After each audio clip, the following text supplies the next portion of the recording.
అందరికీ నమస్కారం. Welcome back to Raji my sweet home. ఈ మధ్యన పెళ్లి వ్లాగ్సే షేర్ చేస్తున్నాను కదా.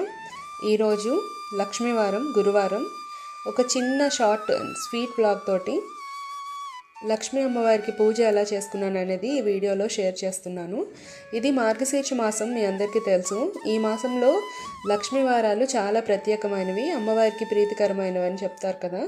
సో ఆనవాయితీ ఉన్నవాళ్ళు ప్రతి గురువారం కూడా అమ్మవారికి వివిధ రకాల నైవేద్యాలు, పువ్వులు, అలాగే వ్రత కథ ఇవన్నీ కూడా చెప్పుకుని పూజ చేసుకుంటూ ఉంటారు.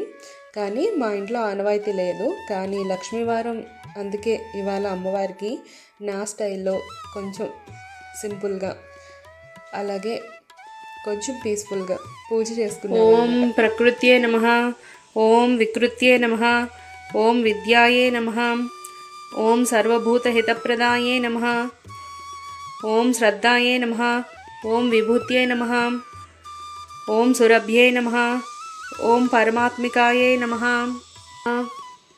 ఓం వాచే నమః, ఓం పద్మలయాయ నమః. పెళ్లి హడావిడి అంతా కంప్లీట్ అయిపోయింది. 20 days తర్వాత హైదరాబాద్కి వచ్చాము మా ఇంటికి. సో ఇల్లు మొత్తం బాగా డస్ట్ పట్టేసి ఎక్కడికక్కడ చాలా పని ఉందన్నమాట. అవన్నీ కూడా కంప్లీట్ చేసుకుని ఇల్లు మొత్తం క్లీన్ చేసేసుకుని ఒక 2 days అయితే బాగా మంచిగా రెస్ట్ తీసుకున్నాను. ఎందుకంటే మా వారికి లక్కీకి కొంచెం క్రిస్మస్ హాలిడేస్ వచ్చాయి. సో దానివల్ల ఒక 2 days నాకు మంచిగా టైం ఎంజాయ్ చేస్తూ అలాగే కొంచెం రెస్ట్ తీసుకున్నాను. ఆ తర్వాత మామూలే మళ్ళీ డైలీ రొటీన్ అనేది స్టార్ట్ అయింది. ఇంకా నాకైతే ఏమనిపిస్తుందంటే 2023 చాలా ఫాస్ట్గా అయిపోయిందేమో అనిపించింది. ఎందుకో తెలీదు, ఆఫ్టర్ కరోనా అన్ని ఇయర్స్ చాలా తొందరగా అయిపోతున్నట్టు అనిపిస్తుంది. అప్పుడే 2024లో ఉన్నాం మనం.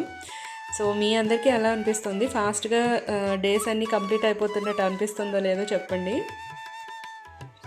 2023లో నాకు బెస్ట్ మెమరీస్ ఏంటంటే, మేము కొత్తగా ఇల్లు తీసుకున్నాం. అది చాలా మంచి మెమరీ నాకు. అలాగే మా సిస్టర్కి పెళ్ళి అయింది. సో ఈ రెండు కూడా చాలా మంచి గుడ్ న్యూస్లు అనమాట. అలాగే నాకు న్యూ ఇయర్ రెజల్యూషన్స్ అని ఏం లేవండి. ఉన్న టైంని అయితే హ్యాపీగా ఎంజాయ్ చేద్దాం అనుకుంటున్నాను, ఎలాంటి టెన్షన్స్ లేకుండా.